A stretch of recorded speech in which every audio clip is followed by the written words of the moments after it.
Let's get into some news, shall we? Let's. Excuse me. The first one is that Deadpool creator and Image Comics co-founder Rob Liefeld is bringing back Youngblood in 2017. Now, I put this in here because I like Rob Liefeld. I like the stuff that he's doing. I love Deadpool. I almost said Daredevil.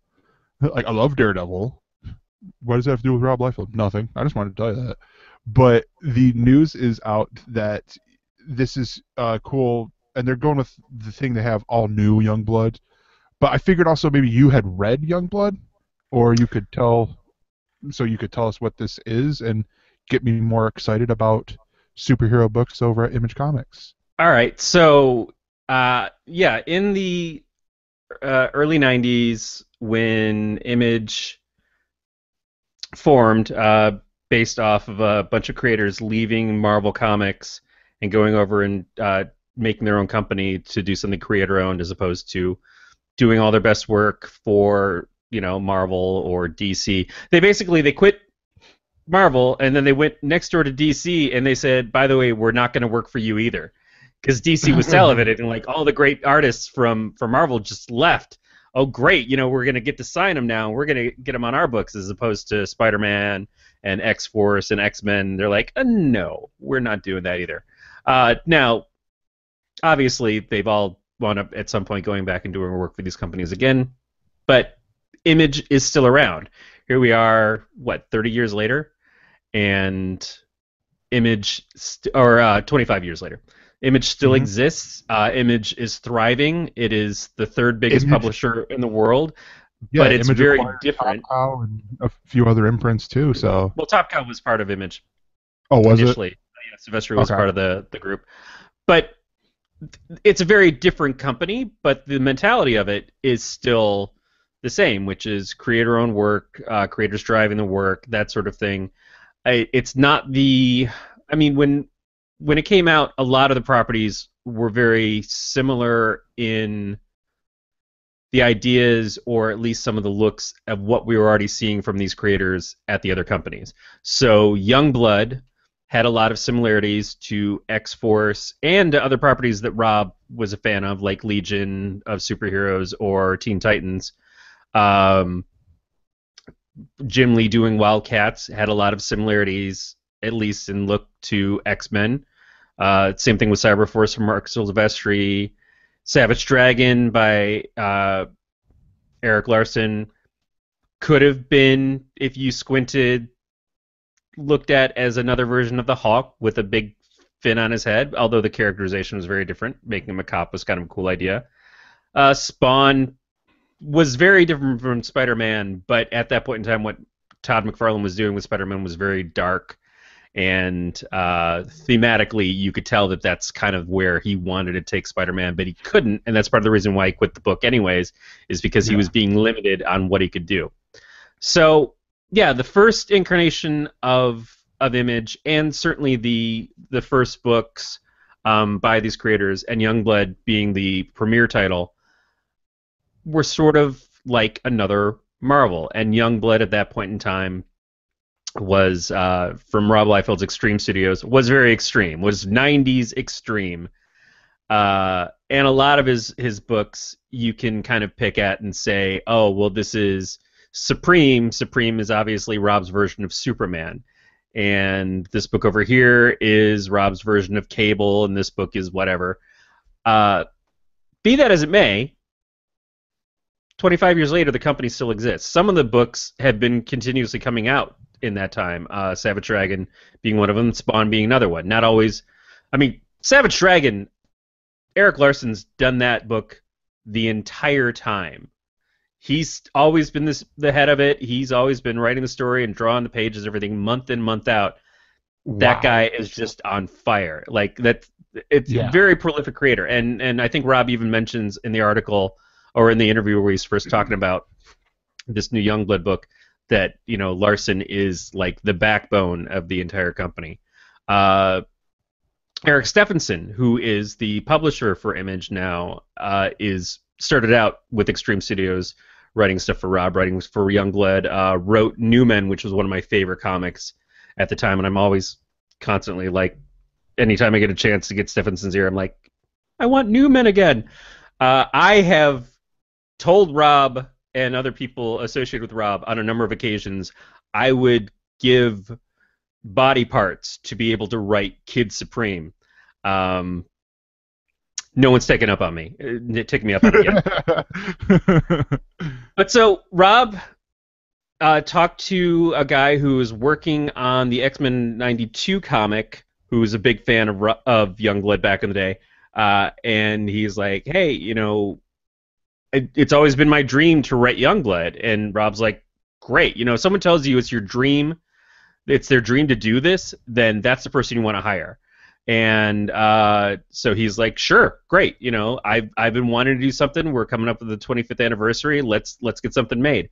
And then he found this artist on Twitter, and the same thing. The guy's like, it has always been my dream. This was my favorite book growing up. I love these characters. So he drew some redesigns of the Youngblood characters to kind of modernize them a little bit. And Rob's like, you have no idea how perfect your timing is. Here's my number. Give me a call, and let's talk this out. And so this guy's like, holy shit, I'm gonna fucking get to draw Youngblood for Rob Liefeld and for Image Comics. And Image Comics, it has changed some of the rules on things. So like now you can't solicit a book until you have 3 issues in the can, like completed. They won't even solicit it. So it's not a matter of like Rob himself has had issues in the past of getting stuff out on time. He's not the only one. And the big 2 companies do a lot of that too. And Rob, when he worked for DC in the last couple of years, got 3 books out on time every month consecutively. He wasn't drawing them all, but he was writing them all and drawing at least one of them. So like you can say what you want, and a lot of people like to pick on Rob on the internet and everything, but I've always liked the guy. He's a great family guy if you kind of follow him around in just his general life.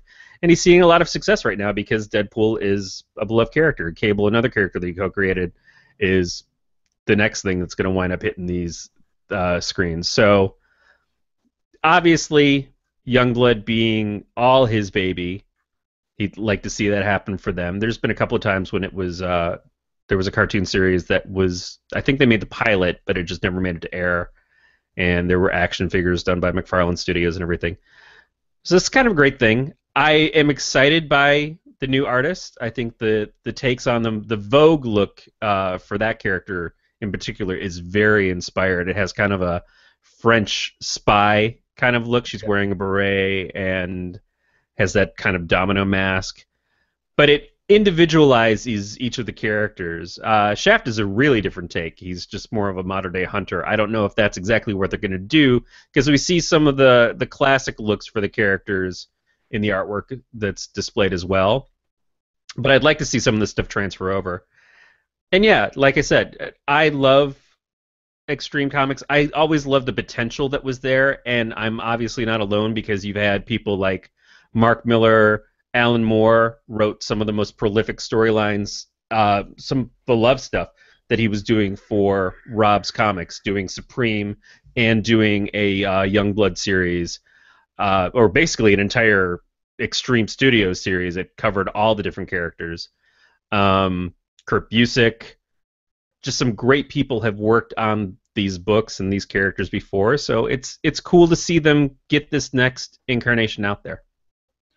So my question for you then is, with Alan Moore's work over there, is this something that he will acknowledge that he's a fan of, or is this like a lot of the other stuff that everyone loves that he's like, yeah, that was shit? Or, well, I mean, I don't really like it. It's hard to say. Alan Moore, what he's interested in comics now, seems like it's a very different thing. But I don't think he has the bad relationship with what he did with Extreme versus what he had with DC Comics, because of the way that he was treated there. And because that to this day they're still trying to bleed out Watchmen when the rights of that conceivably he had thought were going to be returned to him at some point. They've made a bad relationship with him, and it seems like now as they are introducing Watchmen characters in the mainstream DC universe, they're just doing everything they can to screw the guy a little bit harder. Uh, which, yeah, I mean, they own the characters. That's reality. It's talk to Jack Kirby. Yeah. But and that's another thing is Kirby did work with Image Comics at that Nice. point in time. Rob had licensed Kirby's Agent America character for a little while after he had left Marvel with the Captain America thing that he'd done with Heroes Reborn. So yeah, that's some huge pedigree that's happened at Yeah. Extreme Studios.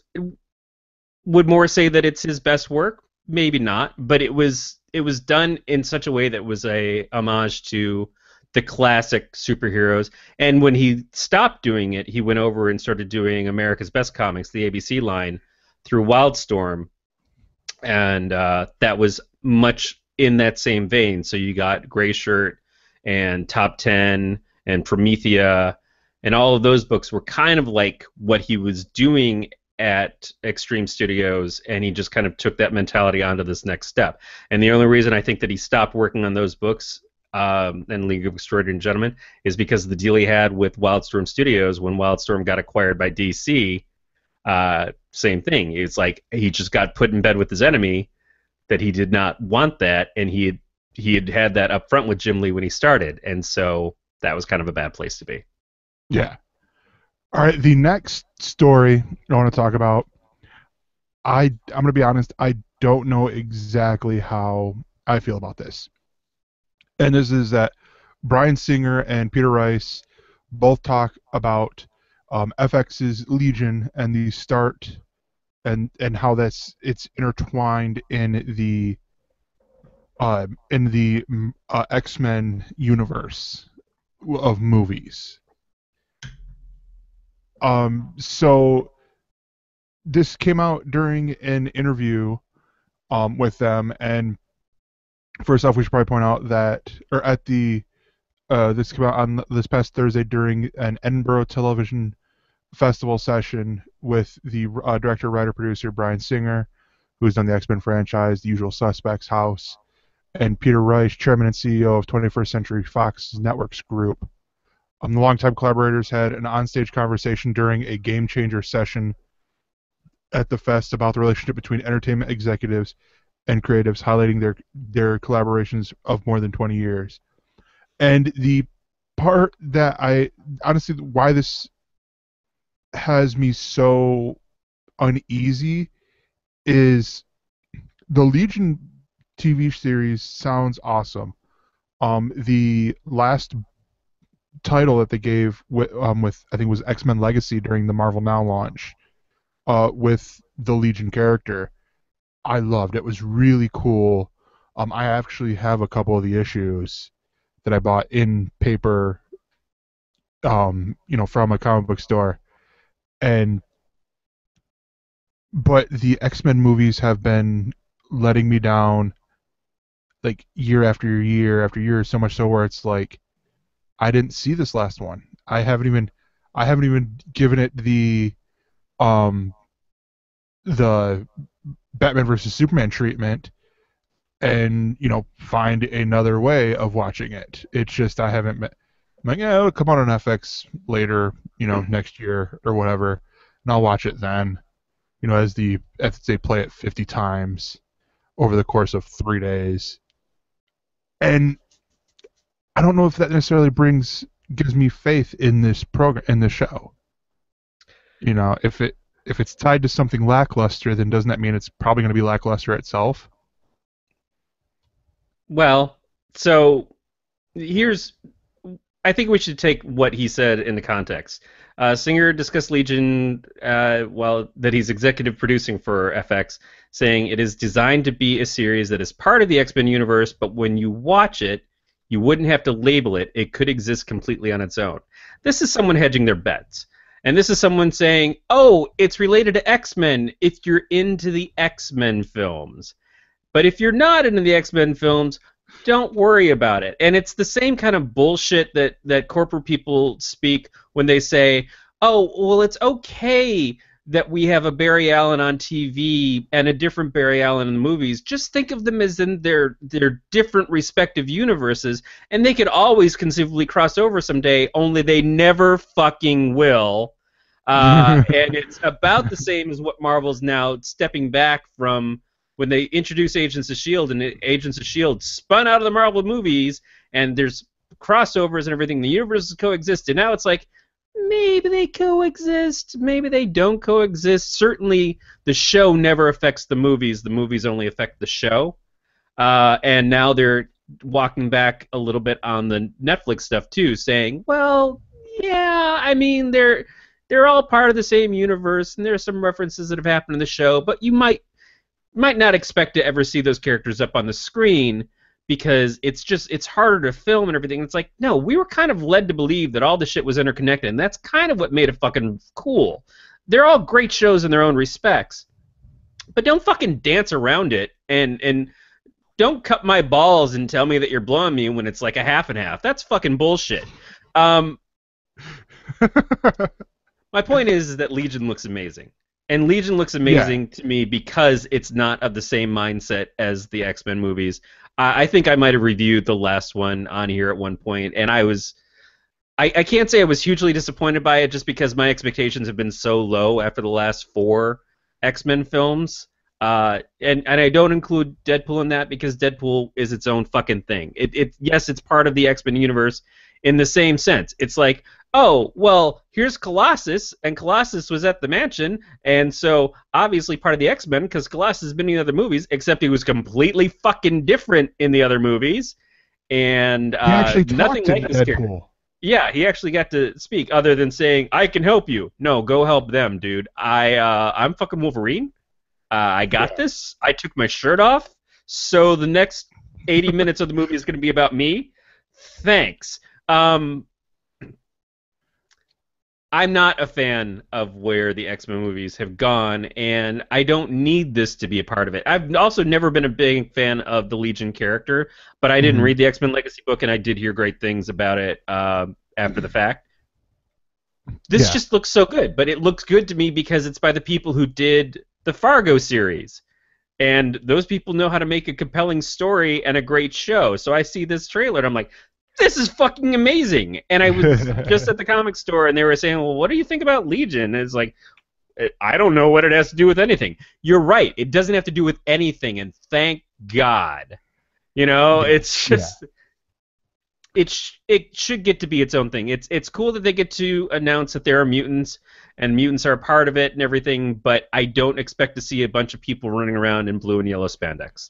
The one that I actually am more curious about, like for series, are the, like Evan mentioned before the show.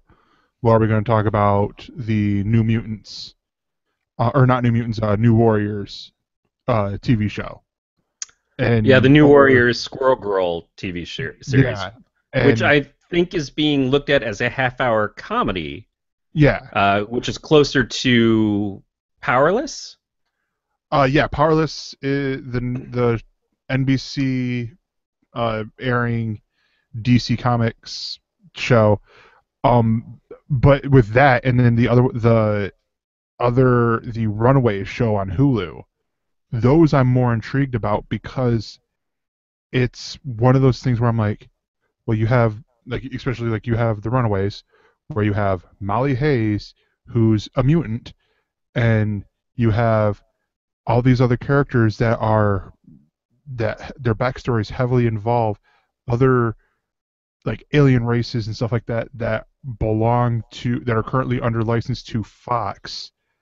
So how do they make that work more than this? Well, the Fox TV stuff isn't lined up the same way as the movie stuff, but they can make deals on those easier than they can have crossovers in the films.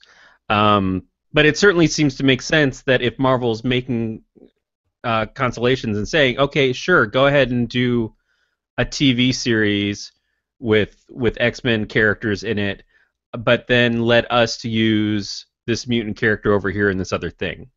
You know, that's the backdoor deals that can work out because there's not a lot riding on these things. We know that genre TV is already so touch and go. Like, most of these shows don't, especially on Fox or FX, don't last more than a season. The Hulu stuff is still kind of a crapshoot as to what kind of success it's going to see. Marvel's doing fine with everything that they've put onto Netflix, and they're hitting their 4th season of Agents of S.H.I.E.L.D. You can argue that it might not make it much past the point of where it gets to be serialized and gets its reruns, its syndication, but it's there. It's had success. It's moving around, and they've also had Agent Carter.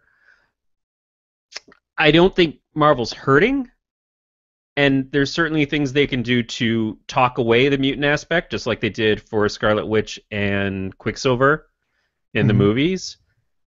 Mutant's just a word. You can call them something else. You can call them fucking Inhumans as far as Marvel's concerned, because they keep trying. Fucking ain't working, but you keep trying, people. Yeah. I just think with this, like, the X-Men movies don't have a continuity. It's already totally fucked. You know, if you look at Wolverine Origins, if you look at the differences of how characters act between movies 2 and 3, and then when they go into Days of Future Past, and suddenly older brothers are younger brothers, and older sisters didn't exist, and fuck you for even trying to make sense of this shit, but we're just going to keep doing it anyway, it doesn't fucking matter. It just really doesn't matter. There's like the one guy who's trying to keep track of all of it, and his room just looks like he's trying to solve a murder. I mean, like, I would love it if Legion made a joke like that. If Legion just, like, the reason why he's so fucked up in the head is because reality keeps changing around him, and it's just Bryan Singer standing in front of a notebook going, like, well, fuck it. Now, in this reality, Nightcrawler is green, and he doesn't teleport anymore. He can just bend and suck his own dick. I think that that's great. It sounds like a pool party. Sorry, bad joke. Bad joke, Bryan Singer. I don't hurt you that way. But you know what I'm talking about. So I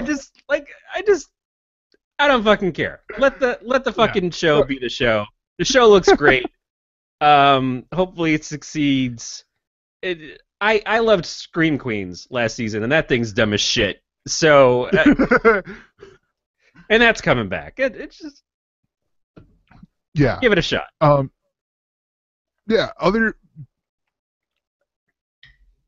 I realize I sort of want to save this one, but I'm not, because this is the news, and I don't think anything else has come out about it. But this is that Image Comics their headquarters is relocating to Portland.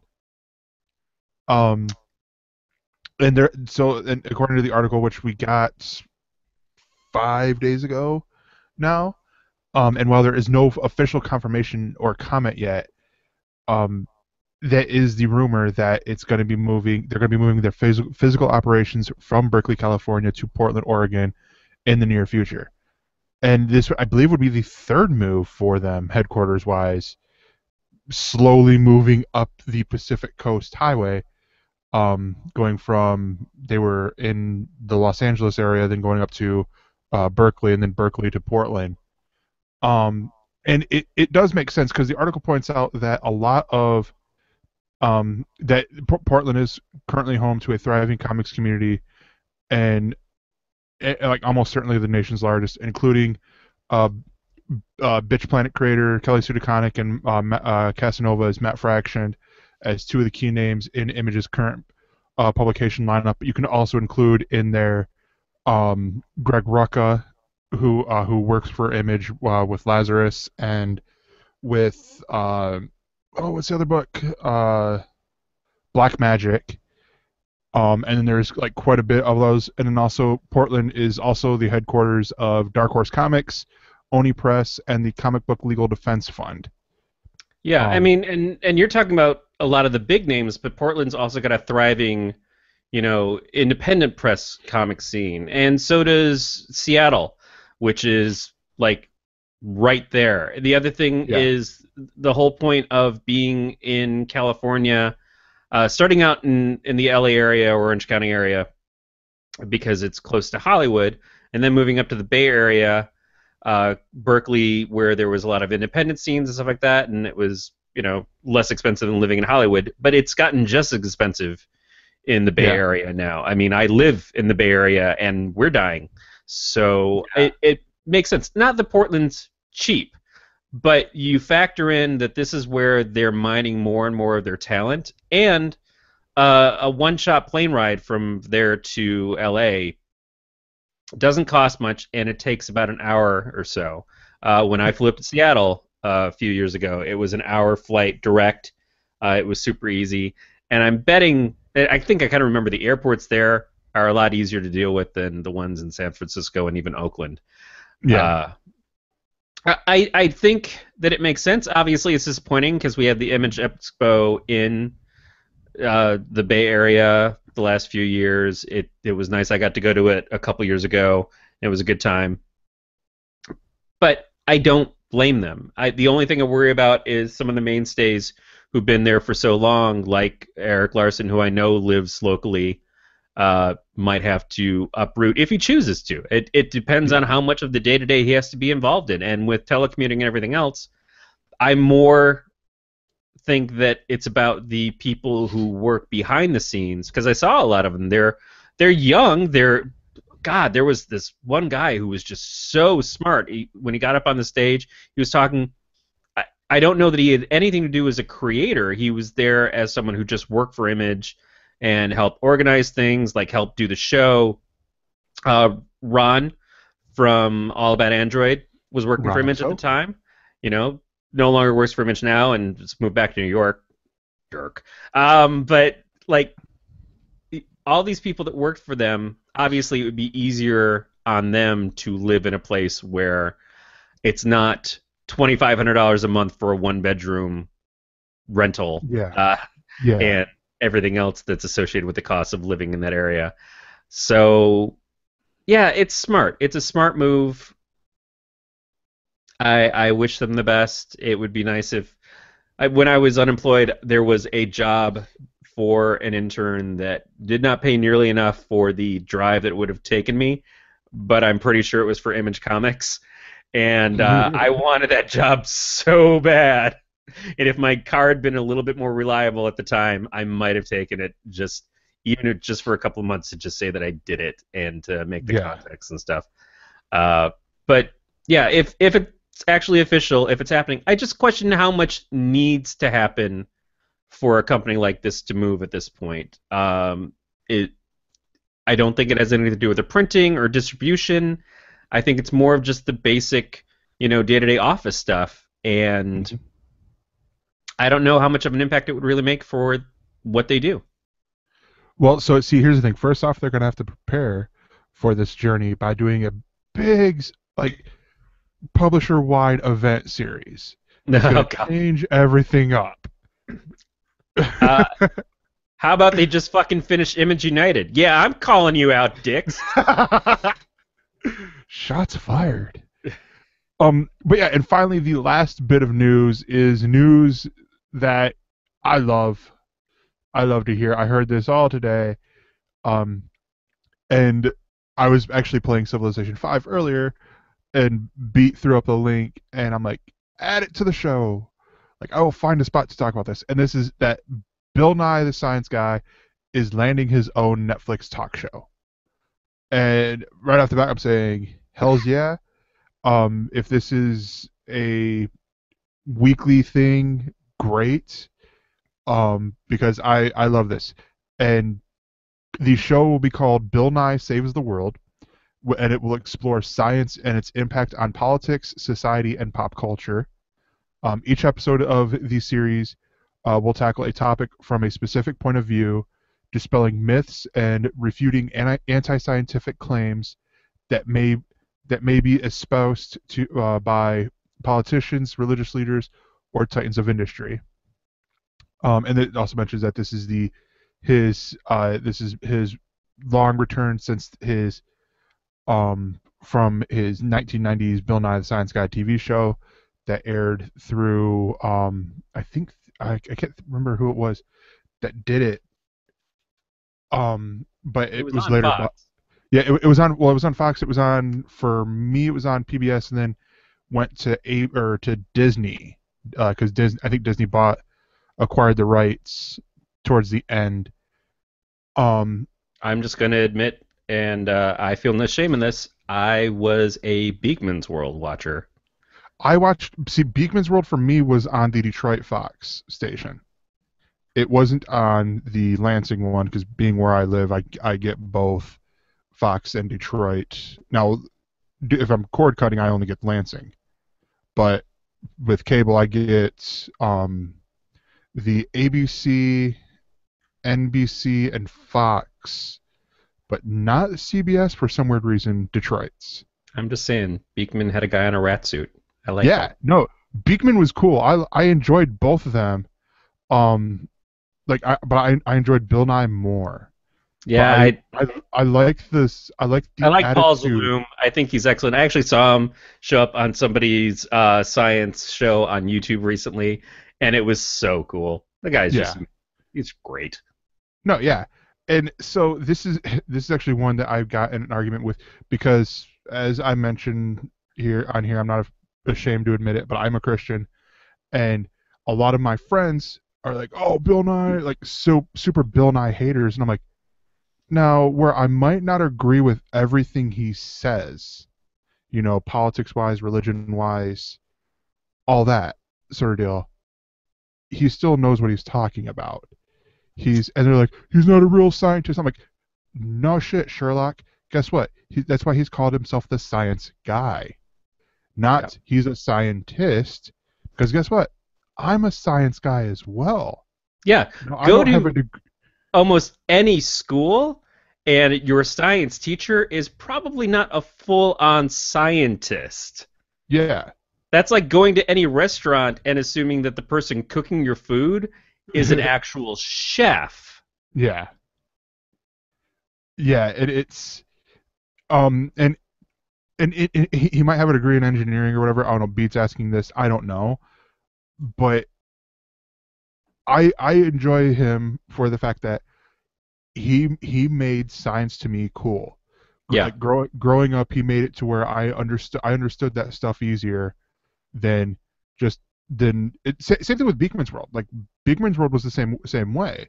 It was just Beekman's World had that edge where Bill Nye the Science Guy was like a little bit more absurd, almost like very similar to like Animaniacs in that way, where it had its absurdist moments, where it had the like I remember the talking about the states of matter, so solid, liquid, and gas, and you had the student he had the student the like co-hosts with him, and they'd be like solid and like liquid and it's a gas, like a Cheech and Chong sort of deal. I Yep. like that. That was Yeah, cool. I mean That helped me. anything that quote unquote tricks you into learning by being so fucking entertaining is incredible. And someone we undervalue educators in this country way too much. And I just love and appreciate people who not only like he did a show, and yes, he got a paycheck for doing the show and everything, but he's continued on trying to bring science to kids and to necessarily adults in this day and age. Ever since, like the show, you Yeah, said, ended in the '90s, but he's still actually, continuing to build science guy. it ended in like 2002, I believe. Oh wow, that lasted The way early longer than I 2000s. thought it. Yeah. But no. So Ah, here's the cool thing. So first off, he actually is a scientist because as Beat pointed out by doing research, he graduated he studied mechanical engineering at Cornell University, where he took an astronomy class taught by Carl fucking Sagan, and graduated with a bachelor's of science in mechanical engineering in 1977. But then to go on the production side of things here, Bill Nye Saves the World will be produced for Netflix by Boone and Murray Productions, who I think they were the later people that produced Bill Nye the Science Guy. Well, it says the executive producers, but the cool part is Michael Nadius, who did the Late Late Show with Craig Ferguson, will serve as showrunner and executive producer. Writer and stand-up comedian Mike Drucker will serve as head comedy writer, and astronomer, author, and award-winning science communicator Phil Plait will serve as the head science writer. Holy fuck, I want to see this show really, really soon. Now, I also want to mention, just because it kind of cracks me up a little bit, the first thing that I ever saw Bill Nye on was a show in the early 80s, and it did last apparently through 99. I can't believe that. Called Almost Live. Bill Nye was part of it. It was a sketch comedy show. And another person... Joel McHale. Joel McHale was also on this show. Yeah, this is the one that there was a few other people that I thought that came out of that too. But like they were the two bigger ones out of it. But yeah, this is a cool thing to see. I mean, I love. Now, don't get me wrong. Netflix has some great stuff going on in their stuff. In oh their yeah, catalog. If Bill Nye can explain to me what the fucking underneath is from Stranger Things, fucking go for it, Bill Nye. Yeah. Because see, it's Bill Nye is in this class with me right now. Not with me, like we're in the same class, but where he explains things really well. Which is Bill Nye's right here. Hey guys, let's go on. Yeah, but it's like it's him. It's Michio Kaku. I always understood when he had that Discovery show about like what he's basically him being a futurist and seeing the future. And see, Beats pointing out all these things here, like Kyle Hill with Because Science on the Nerdist Network, but then Neil deGrasse Tyson, like all those guys, they made science super easy for me to understand and explain. So much so that I was doing this this past week in church because our theme for the children's ministry, the virtue was obedience, but we're using the theme of science. So we got to use oh shit, what was it? Well, 1 week we had dry ice, and I was like, now be careful, people. But what was the last one? I had it, and I just said it right away. Oh, it was non-Newtonian fluids. It was cornstarch and water, and then you give it a force, and it's solid, but then you like let it go, and it just all of a sudden becomes a liquid sort of deal. I was explaining that, which I'm like, I feel like such a fucking nerd up here on stage right now. Oh, and also I should welcome Dave Nelson, Tasteful Dave Nelson, who is watching live, saying this is my favorite Galactic Network podcast.